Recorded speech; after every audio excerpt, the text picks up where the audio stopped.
Thanks for listening to Fluff and Crunch, where we talk about the connection and sometimes disconnect between system, setting, and story in tabletop RPGs.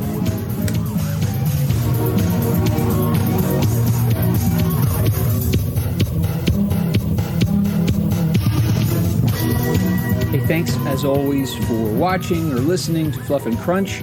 Make sure to like, make sure to subscribe, ring the bell if you are on YouTube so that you can get notifications of any new videos. I apologize, this is a day late, but work has been really busy, so there we are. Life intrudes. So this is my third episode in my series of how to play your best game. Part one was engagement. Part two was avoid politics. And I mentioned in both of those that I would do an episode about specific engagement tactics or techniques. And that's what I'm going to talk about today. But before I get into that, thank you. For those folks who listened to last week's episode about politics, thank you for weighing in. I had some good conversations with folks on through the comments on YouTube, and I really appreciate that. That's the kind of thing I'm looking for. And for those folks who played in my Star Trek Adventures game so many years ago at RingCon, thank you so much for weighing in. I really appreciate that. You guys were a lot of fun. I remember that. You showed up. It's always cool when people you don't know show up at your table at a con and they're in a little group and they're like, okay, we're here and we're ready to do this thing. Now, you said you wanted to learn 2D20 mechanics so you could play Dune, but then you admitted in your comments that unfortunately, sounds like life has intruded into your gaming and you haven't gotten around to playing Dune yet, so you should. But anyway, I really appreciate you listening and taking the time to reach out. I hope all is well with you folks. Like I said, I appreciated you guys, and I remember that game. It was fun. So let's get on to some very simple, straightforward engagement tactics or techniques, whichever word you prefer to use. I'm going to look at this from both GM and player perspectives. These are things that I believe that you can do to increase your engagement and increase the engagement of others at the table. Now, Friedrich Schiller, who was a German philosopher and writer many centuries ago, said something along the lines of, you don't have to tell someone to follow a rule to get them to follow it.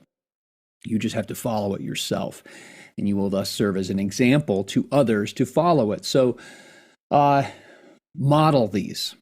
If you're a GM and you want to see these in your players, maybe you recommend one or two, and then you maybe pull aside, like if you have a player or two that are kind of more inclined to your ideas or on your side or you're closer friends with, say, hey, listen, would you be willing to really lean into this and try this out for a while? Then that person models it as an example, not as an admonishment or even a recommendation. And other people potentially, hopefully, over time, understand it, adapt it, and they follow it. So let me hit the player's side of things first. The first thing you can do to help yourself remain engaged is to remove distractions. I talked about this in the first episode about this, part one. Remove distractions. And I think the two biggest distractions that you as a player can carry to the table are a mobile device and a rule book. So I highly recommend that you remove those. You put the phone on, you turn it off, or you put it on silent or something like that, and you put it away. You don't put it on the table. You don't put it in your pocket. You don't put it anywhere within reach. You actually put the thing away so that it becomes a non-entity at the table. I also suggest that you do that for rule books, because it's easy when you have a thought like, oh, maybe I should try that, or for whatever reason, you decide that you want to start page flipping, and page flipping is a distraction as well. It draws your mental focus away from what's going on at the table into something else. And it puts you and that thing together on a one-to-one connection and blots out everybody and everything else. So remove those distractions. Now you might think to yourself, wait a minute, what if I need the rule book? Well, and I'm going to do a whole episode on this for both players and GMs in the near future, but know the rules. I mean, I don't hate to say that. Know the rules. Understand the core mechanic. If you're the player, you have to understand the core mechanic of the game. If you're new to a game, obviously, you might fumble and stumble some, but really, if you're going to play a game, you have to know the rules. There isn't an excuse for that, beyond the first session or two. And then also know the character specific rules that are relevant to you. Know them, not know of them, know them. And like I said, I'll do an episode on how do you get up to speed on those kinds of things. But if you aren't distracted, if you don't have something that is going to call your attention or enable you to drop off from the table, a book or a device, those are, I say, your first really positive steps to remaining engaged. Okay, so then how do you do that? Obviously, one way that you can do that is pay attention. That sounds so silly, but sometimes the simplest answer, it may not be easy to follow, to implement, but the simplest answer is the most direct one and the most valid one. Pay attention. When someone is talking, don't talk. Don't talk to anybody. Watch that person. Pay attention to that person. Listen to what they're saying. Don't just hear the sound that's coming out of their mouth. Take the time to listen to the other person. Following on the heels of that, take notes. Take notes on paper. And I'll talk about this, the value of taking notes on paper as opposed to a device. Anyway, I'll talk about that in my episode about learning the rules and ways that you can quickly and firmly learn the rules so that you don't have to page flip. But take notes. Take notes on what the other players are saying, what their characters are doing, especially what the GM is saying. Look, if you went to college, well, you were probably never taught how to take notes. So that, I used to teach. I taught high school and college for a number of years. And most people were never taught to take notes. Maybe I'll talk about that at some point. I'm not going to get into detail about that. I'm just going to say take notes. Come up with your own shorthand, a 2 or 3 letter abbreviation of all the other characters. I think characters first because then that keeps your focus on the story and not the meta side of things. Maybe assign each character at the table like a 2-letter like state code, like we have for postage in the United States. To make it easy, come up with your own little shorthand of for writing.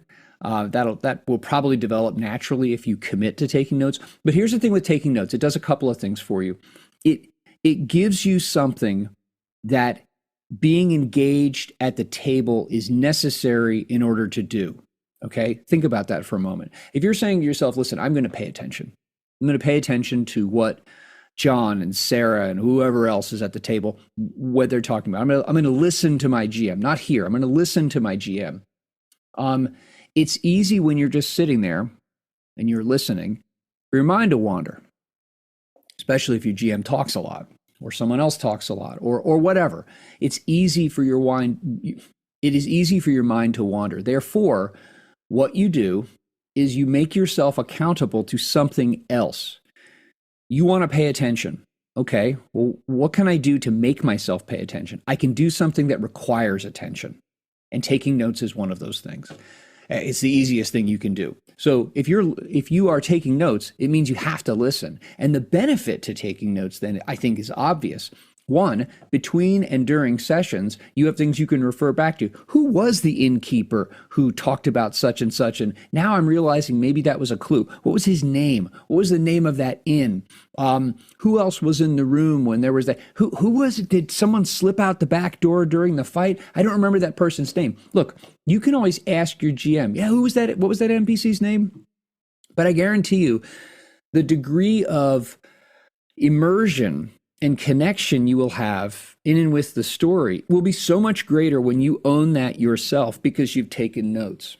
So take notes. It's an easy way to make yourself accountable to paying attention to the other people at the table. And obviously then you're not talking over them. You're not having a sidebar conversation with anybody else. That is not only rude, but also removes you from your ability to listen to someone else. So another thing, obviously, is during initiative or during any kind of structured order of action, that is, order of action by player or character, be ready. Be ready when it's your turn, because the best thing, or one of the best things you can do, is you can keep the action up by not slowing things down. And that encourages engagement because it increases the energy level and the excitement at the table. And let's face it, it's much easier to be engaged with something that is interesting, is compelling, and is not slow and tedious and terrible. So a couple of very basic things for players, all right? Remove distractions, pay attention, take notes, be ready, know the rules. Those things, I think, are some of the simplest things that you can do. And they are such low-hanging fruit that if you do even just a few of those, and then you get good at them, that is, you develop them as habits so that you do them, and then you add in more, it will be much easier for you to be connected to that table with those people and that story. Now, on the GM side, know the rules.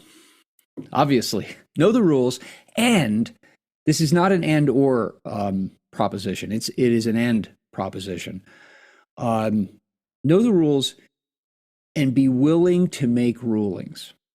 Because the moment you start flipping through a rule book, and let's face it, that is going to happen in the most rules-intensive moments. And in most RPGs, the most rules-intensive moments are what? Combat. Combat is the one moment where you don't want to get bogged down referencing the rules, because then it slows down what ought to be an exciting and action-focused moment. And that's where the joke, D&D is like, the only game where a 5-hour journey across the countryside takes 3 minutes and a 3-minute fight takes 5 hours of real time. You don't want to do that. So you have to know the rules, but you also have to be willing, in the interest of keeping the action moving, to resist the urge to look up the rule when you're when you're not sure. Make a ruling instead. And like I said, now, the more I think about this, I need to do an episode on how to learn the rules. So I will do that. But know the rules, GM. Second thing, during those rules-intensive, during combat, post initiative. Okay, there are lots of different ways to do this. If you're using a screen, I've seen people do this with great success. They can either use cards with the character names on them, or they can fold little tents and just align them along the top of your screen and have them go. Your side would be right to left. So you would count down from right to left, top of initiative, bottom of first, last, so that on the player's side, it reads left to right. And you can just arrange them. And if they're folded over, a little card folded over with the character name on the outside, character name, not player name, because then it encourages immersion into the story and the world. If initiative changes, you can just move those things. There are lots of different, models for how do you post initiative. In games that have fixed initiative, either fixed by round or fixed period by encounter, I always make the initiative known. And what I'll do is I'll say, okay, such and such is up first, followed by blah. So that I have at least like two. And whether it's an NPC or a PC, I will make sure that if it's a PC who's going next, that person knows, hey, you're on deck, you're coming up next, which then enables them to get in the mindset and be ready, which is what I'd said before. Players need to be ready. But post the initiative order. Don't be mysterious about it. Okay, when you are out of initiative order, though, how do you keep things flowing when you're out of initiative order? Now,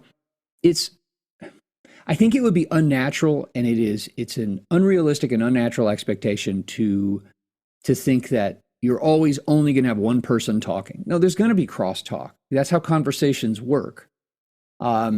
Interrupt has a negative connotation, but people talk over one another in perfectly civil conversation all the time. However, when you are out of initiative, or when you're in initiative, insist that, hey, listen, let's keep the crosstalk and sidebar conversations to a minimum or none at all, because I want to make sure as GM that you understand what is happening so that everyone else who's present here knows what is happening. Whether you're using theater of the mind, makes it a little harder, or minis on the table, just to describe the situation. And the best way to do that is say, okay, so Sarah, your character is blah, blah, blah, and this happens, this other thing here, I'm moving this little mini here, and so this is what this is actually happening. This is what's happening. As I'm describing that to Sarah, and her character, everyone else should be listening to that because they'd be there and, peripheral vision and things like that and hearing or whatnot. They would be aware enough of that in the room or the cave or the whatever. So ask to minimize any conversation outside of one person at a time or just between two people now, so that people can be heard. Now, when you're out of initiative, the crosstalk between players can be a really good thing if they're talking in character and they're planning and things like that. But it also has a downside, or can have a downside, because your quieter players might just recede into the background, and your talk boxes are going to, talk over everybody. And also details might get missed. Like at my table, I have 4 players. I have 2 on one side and 2 on the other. And sometimes what I'll have is the people on my left will talk with each other and the people on my right will talk with each other. And there isn't talk across the table. And then assumptions get made. I'm listening to both, but they're not talking with one another. And so a technique that you can use as a GM to try to connect the group more is to say, listen, hey, we're out of initiative right now, but as we say, move into this cavern, you're whatever, the group decides to move in, you're going to move into this cavern and explore the thing. What I'm going to do is I'm going to go clockwise, and I'm going to take whatever I'm going to hear. What are you doing? What are you doing? What are you doing? So everyone can hear. And then the next time I feed them new information or I am prompting them for what are your characters doing, I will go counterclockwise. So I just go back and forth and take it as it goes. If this person says, well, I'm going to go over here to this dark corner all by myself because like I have dark vision and I can see in there and nobody else can, so I'm going to wander over there. Okay, hey, are you saying anything to the rest of the party? Oh, yeah. And then he has an opportunity to say things to the whole party and explain what they're doing, which then draws people in. But just that back and forth, clockwise, counterclockwise, back and forth, it does a couple of things. First off, it provides focus for you and for your players. Who's talking, therefore who needs to be listened to while you're taking notes. You as GM as well taking notes. And it also provides regularity and consistency. And then people can trust, okay, it's my turn to say something. I am going to be afforded time to talk, which then hopefully tamps down on the desire to speak up and over someone else. And it also takes the quieter player who is there to either think to themselves, all right, I'm either going to act out, speak in character, or I'm just going to describe what my character does, but I need to be present and I need to be engaged. So that back and forth, it's pretty simple. And when developed as a habit, I think it helps everybody come together and focus on the game more. Also for GMs, if you are not using theater of the mind, that is, if you are using minis and or terrain, whether you're just using 2-dimensional maps on which you're drawing and you've got some minis on top of it, or you've got all kinds of complicated terrain and whatnot, I highly recommend, especially if you're using maps, draw them all out in advance. If possible, draw them all out in advance and maybe layer them on your table. Or if you have one of those funky tables with like a cover and like a recessed area in the middle, or perhaps you have, depending on the space in which you're gaming, you have an opportunity to you have an extra table, so you put a map over there, maybe lay a piece of paper over it. And I'm guilty of this. We're all guilty of this, I think. But what you don't want to do is in the middle of something like, oh, the action is about to happen. Oh, stop. I'm going to draw a map and piddle around. And I totally do that. And I have to it's easy to get sloppy like that. I have to get out of that habit. I've seen a lot of these, and I have some of these flip books, these spiral bound flip books with lots of canned maps. And when I'm really planning ahead, well, I'll put Post-it notes and I'll number them. Like if I have multiples that I want to use in one session, I will stick a Post-it note hanging out of the edge of the flip book with a number on it, 1, 2, 3, whatever, so that I know where we're going first. And I've already thought through how I'm going to use that map. Because again, when you do something meta, when you do something real, that slows down or turns the attention away from the action at the table, you drain away the energy. So if you're going to use maps, draw them, as many of them as you can in advance, or prepare them and then arrange them for yourself in such a way that it makes it easy for you when the moment comes to say, whoop, here's the new map. Now, if you're going to use minis in terrain, this is harder. This is obviously a lot harder because what happens, you're going to have a big battle or something like that in, I don't know, like a dungeon. How's that? Gee, that sounds original.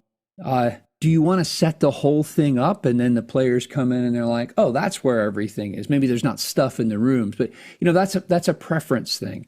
I'm more a fan with terrain and whatnot of putting together the scene of an important moment, not the whole thing. And I actually have the table that I built several years ago has a center panel that's about like 3 feet by almost 4 feet that lifts off, and then there's a recessed area that's about that deep, maybe 4 inches or so in the middle that has I can put a mat on, and I can put some basic terrain stuff in there. And then if I want to put taller things like trees or junk like that, when we get to that, like I'll have the like a flat map on top of that, and then when we're done with that, I pull that off. Off comes the board, and then a couple of trees or like hills or things like that were too tall go on very quickly because I've planned that out in advance. I know exactly where I'm going to put them.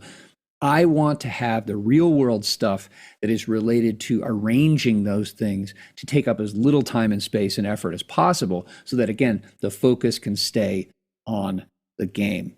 So a couple of things for the GM: post initiative.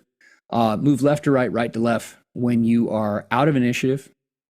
Make sure that when you are either in initiative or not, when you are explaining or describing or getting information from a player, ideally it is a one-to-one conversation with that player that everyone else is able to watch and hear.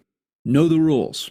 Know the rules, and obviously this is a much more burdensome thing for a GM than for players, but you got to know the rules. And, and be confident enough and willing to make rulings instead of page flipping. Now, maybe there are things like in, crunchier games, and I've rediscovered this with 3.5 D&D, that there are things you can't remember. Maybe there are a bunch of little details and modifiers and stuff that you can't remember. That's what screens are for. Or reference sheets that you put out right in front of you, and you put the things that have the highest density of crunch and therefore the greatest likelihood for you to forget the details of, you put that stuff in front of you so you can quickly go to it. And like I said, I'll do an episode about how to learn and remember the rules so that you don't have to page flip. I'll do that in the next week or so. But yeah, there it is. Engagement. These are not difficult things to do. However, they take some planning. But even more than that, they take the discipline that is required to build a habit, and also the discipline, especially when it comes to crosstalk or checking out a little bit while others are talking. It takes a little discipline to build the habit of actively listening to somebody else and taking notes. I think if you try some of those things out, you will find that you as a player, it's much easier to get connected to the story and be clued in on what's going on, which makes it more fun and makes it easier for you to do things in character that fit the story and are more effective. As a GM, I think you will get more satisfaction because you won't feel like you're just talking to clouds or having to repeat yourself umpteen times because players didn't hear what you said, or things got